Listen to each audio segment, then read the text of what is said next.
Whenever I sit down to watch a new animated show, I always like to watch the opening credits at least once.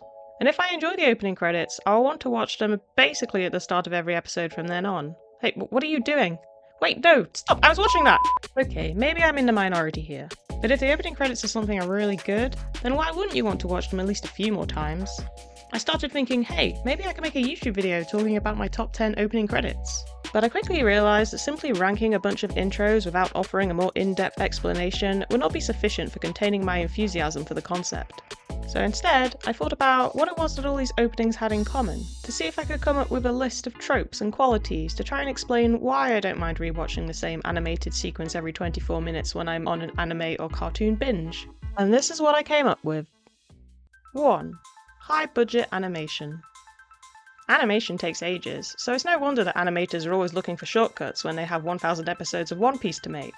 A lot of shows will have scenes that will be used repeatedly throughout the show to save money on a few seconds of animation each episode. A common example of this is the magical girl transformation sequence, which animators will probably need to feature in almost every episode, so they'll probably just show the same scene each time. A lot of viewers catch on to this pretty quickly, but for the most part, we don't mind, because these scenes are usually pretty cool, and extra care is taken by the creators to make the animation look really high quality with lots of attention to detail. The same principle can be used on opening credits scenes. If you're able to save 1 or 2 minutes of animation budget on every episode, then you want to make sure that this recurring animation is actually really good. And because of this, you can end up with some really cool and dynamic shots being created. A recent favourite of mine is this few seconds of animation at the start of Ranking of Kings. As well as cool fight sequences, this could also take the form of a meticulously animated dance scene, or a 360-degree rotation, or any number of other cool effects that take longer than usual to animate. 2. Character roll call, and a sneak peek of what's to come. The opening credits introduce you to the cast of the show. It's a pretty standard formula. A lot of Western animation even goes as far as to tell you the names of the main characters. But what I find great is when they take it a step further, and start introducing you to the wider story in a way that teases what's coming up, but without giving away too much. It turns the opening credits into a kind of trailer. One of my favourite examples of this is Hilda. The credits begin by introducing some of the main characters. Then we transition to Hilda running through various scenes, and get glimpses of some of the antagonists and secondary characters that will appear later in the show. It creates intrigue, and it all happens quite fast, so nothing is really spoiled. But as you rewatch the credits each time, eventually you'll start to pick out characters and scenes that you've come to know and love. Like, hey, it's the cool librarian we met last episode, she was here all along. Oh, and they included the little turnip people from that one time. That's nice. By the time you get to the end of the season, you realise that the whole show has been beautifully condensed and illustrated in this short animated sequence, which I think is really cool. Another favourite of mine is Star vs. the Forces of Evil, which does a similar thing, with the main characters travelling through a bunch of environments, all of which will be sure to make an appearance later in the show.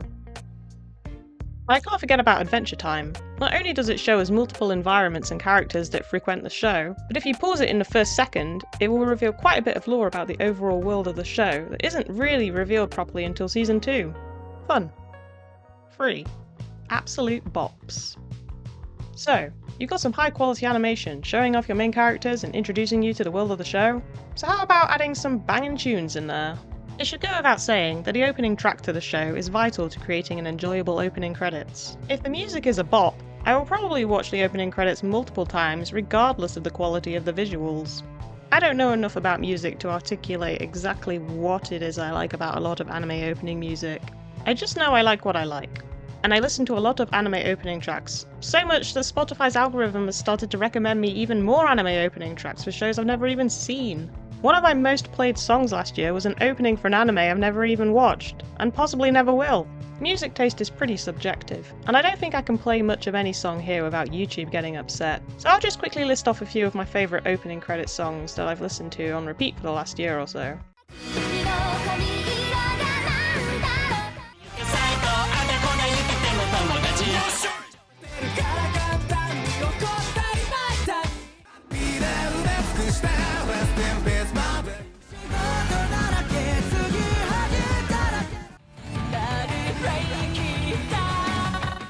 I've sort of neglected Western shows in this musical selection, partly because they tend to have much shorter opening credits, so are less likely to contain a full pop song in the same way an anime opening does.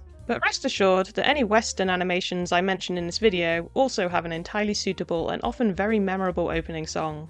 The 3 things I've listed so far cover the majority of my favourite opening credits, but next I want to talk about some additional approaches, which also make for a great animation sequence but aren't quite as common. First up, 4. Let's get creative!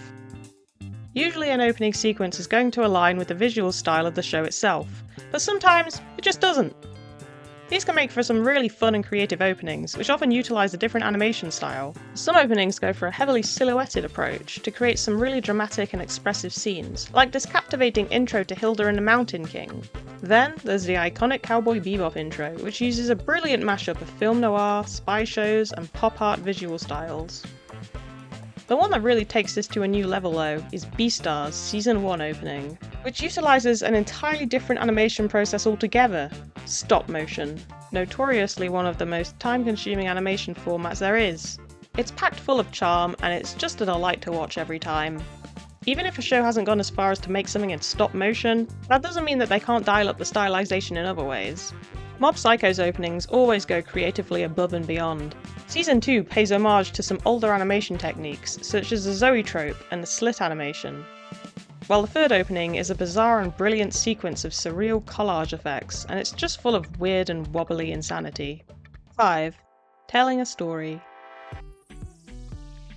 Doing a roll call of all the characters in the show is fun, and several clips alluding to the overarching story of the show is pretty sensible.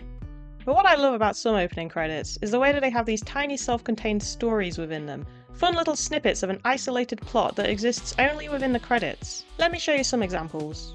The third opening of Spy Family features this somewhat bizarre but adorable little story of our beloved makeshift family trying to just have a cup of tea, but being thrust into more and more dramatic and intense situations, prohibiting them from doing so.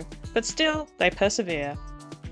The second opening for Komi Can't Communicate starts with a little narrative about Komi observing her classmates doing some kind of video recording project, which she seems to want to take part in, but is struggling because of her social anxiety. The second opening of Kaguya-sama Love is War has a little story about Kaguya making a bento box that she wants to share with her crush Miyuki, then, in the familiar comedic style of the show, stumbles over her own feet and the usual hijinks ensue. Admittedly, when looking for more examples of this kind of opening, I found a lot of the time that these kind of micro-stories tend to be more common in the end credits of animes. Maybe because at the end of the show, the pressure is off to try and introduce every character to the viewer, and the creators have a bit more leeway to make something a bit different. This Mob Psycho ending credits from Season 2 shows a pretty chill sequence of Reagan getting up in the morning, getting ready to leave the house, and travelling to meet Mob.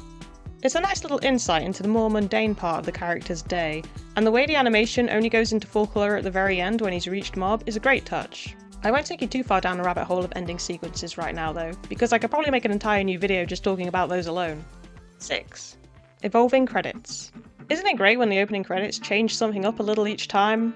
Like The Simpsons with its infamous couch gag, Futurama with its small print text at the bottom of its title card, and Bob's Burgers, which switches out the sign of the neighbouring property each episode, as well as the truck that drives by.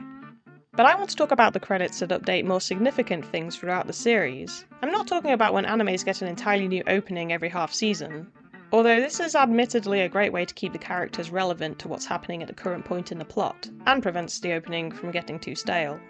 But what I mean is when the overall structure and music of the opening remains the same, but there are subtle changes throughout that reflect the updating plot. The sort of thing that you might miss if you're not paying attention. Hilda does this every season, not only updating the characters' ages, but also changing up the background scenes and characters to match what's coming up this season.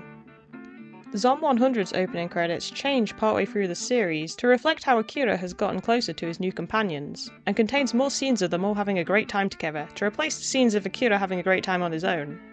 But by far one of the most impressive examples of this evolving credits approach is probably the opening for BoJack Horseman, which subtly updates every single time there is a noticeable change to the environment or to a character in the show's ongoing narrative. And this results in a lot of changes, some super obvious and some super small, and way too many for me to start listing. I'll link to a video in the description that does a great job of listing all of them. It's a super interesting watch if you're already a fan of the show. So, that's kind of the end of the video. I'd love to know if other people have favourite animated opening credits, and if you do, feel free to let me know in the comments. I've probably missed out some super amazing ones. just because I've only really included examples of shows that I've personally watched and enjoyed, rather than an extensive list of what is considered top-tier material from the wider community.